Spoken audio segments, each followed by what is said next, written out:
nito. Pero nandyan din naman si T1 Kite at Rene J para mag-provide ng vision. Hindi pa level 4 si Yue, pero maya-maya lamang kung tatagal ang laban na ito ay aabot pa rin siya. Ay, nakipag 1v1 si Kera. Ito na, inaabangan ng 1v1! Ladies and gentlemen, nakabawi si Kera dun sa 1v1. Pero hindi pa sila tapos dito kasi may pagong pang paglalabanan. Brusco yung may babaw ng ari pero wala pa siyang ultimate din. Nagamit niya yung kanyang revitalize. Spear of Alpha as well ay napindot din. Predators yung namamula kay Super Prince. Malaya bang makukuha ni Kikong itong pagong na to? Yes, sir! And ang Team Aurora ay kailangan maghabol. Wait lang, maghahabol ata sila. Oo, dalawang pagkapanalong nakuha ng Onyx Philippines pero mukhang gusto na nga talaga nilang makahanap ng trade. Si Kirk may makakaiwas pa rin naman. So that's a solo sa baba. Kulang na lang talaga. Dalawa ng monitor yung tinitignan mo. Wow! Sidestepan pa ni Super Prince. Yumuro step pa si Super Prince doon. Grabe naman yun. Wow! May iba na dito, men. May nararamdaman. Parang showtime na para sa dalawang kupunan. Grabe yung ginawa ni Super Prince. Oy! Uy, may sipa din na Hindi pa gagawin ha. tapos. Ito ata yung bawi. Inaangko na ng Onyx Philippines. Kirk with a kill. Pero doon silang humabol dito. Bruso kailangan umatras. Ang problema, paano siya makaka-atras? Siyempre naman may habit of the Guardian ako pero na-force. Naka-Farsa user sa pagkakasana ka ng Feathered Airstrike. Oh, napalayo na nga kagad doon si Yue. Hinahabol pa Why? rin. Pero doon sa may baba, may nagaganap pa rin. Glory Spotway nagamit. Kaya makakatakas pa. Oh! Kailangan niya makadash. Pero hindi sila nakadash doon. At nakakuha ng dalawa.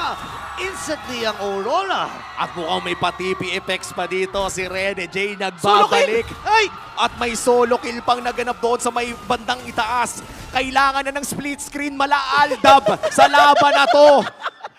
Piruin mo. Okay, 5v5 ang bakbakan. Naaabot ng Avatar. Guardian. Nagamit. Nakaiwas kagad si Demon Kite. Pero Rene narinig J. na yun. Rene J nag-ahabol. Hinahabol niya yung Ibon.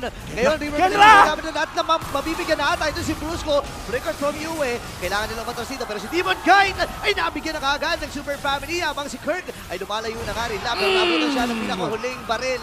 Mula dito kay Edward. Rene J Oh! sinolo lang yung Ibon doon. Kiko nakuha na ng pagong. Si Brusco ay tumatakbo.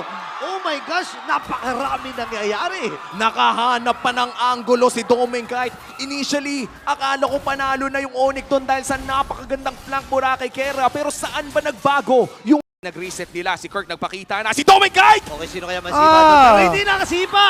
Hindi nakasipa si Kirk, ladies and gentlemen. Pero si Brusco ay kailangan na rin kumatras. Naku, napakalagkit Doming! talaga. Brusco, kailangan tumanap ng tukod na gamit niya. Pero Feather malayang strike. forward para sa kupunan ng Team Aurora. Ay, baka Na. Pero ibig sabihin, meron siyang presence of mind at saka map awareness. Kasi kinas niya agad yung Glorious Pathway. Kaya nga ngayon, mapapalikod ata si Brusco ng slide. okay, naipit ata siya doon. Nayuwi na ako ng kill. Kaya pala, binax-out lang niya yung mga miyembro ng Team Aurora. Pero hindi rin punish ng Aurora. King of double kill. Ngayon, sino mapapabagsak? At Kirk ay Kendra! napatay na rin. Habang si Kendra ay napatay ni Edward dito. Shutdown mula kay Super Demon Prince! Kite. Si Super Prince lang ang natitira. Ito na naman, yung ibon at yung kabayo. Naku, pinag-aampas yung kabayo. Namatay si Super Prince and wipe out para sa Aurora. Napakaagang wipeout. Mas lumalamang ang Aurora Gaming, so this has to be fast. If may mahanap ang Onyx, kailangan ginagad! Nahalap agad si Kirk! Magiging 4v5 ang laban. Delikado ata ang posisyon ng Super Family dito. Alam ng Aurora yung kanilang advantage. Kalahati yung buhay ni Edward. Pero ano magiging next sa laban? Sino kanya kakantukan? Brusco kailangan na rin lumayo. At ibibigay Lord! na mapa ng Onyx Philippines. Yung Lord na yun. Takedown ba ang habol nila? Hindi. Ng Aurora, tapusin na ba ng maaga? Definitely kaya na nilang gawin yon. Kailangan lang nila maging cautious and wary doon sa mga latag na yun. Oy! Super Prince. Naku, At naipit. hulihin ng ganun si Kirk. Oh my gosh, nahuli si Kirk doon. Medyo mahirap ito. 25 seconds ang kanyang death timer. Ito na nga ba yun? Oo, Avatar. AOG. O yan na, kumasa na! Okay, nabitawan niya doon pero hindi makaka-follow up. Hindi, nandun sa may Wow! hindi makalapit si Super Prince kasi nagamit din yung River Plate. Kendra! Si Kendra! Sayawan na sa mga miyembro dito ng Team Aurora. Nagamit na rin yung Winter Crown. Pero Kendra magtatagumpay. Dalawa Bam! What's the Feather Strike from the Monster Mage? 4-man down. Nakabawi ang Super Fam.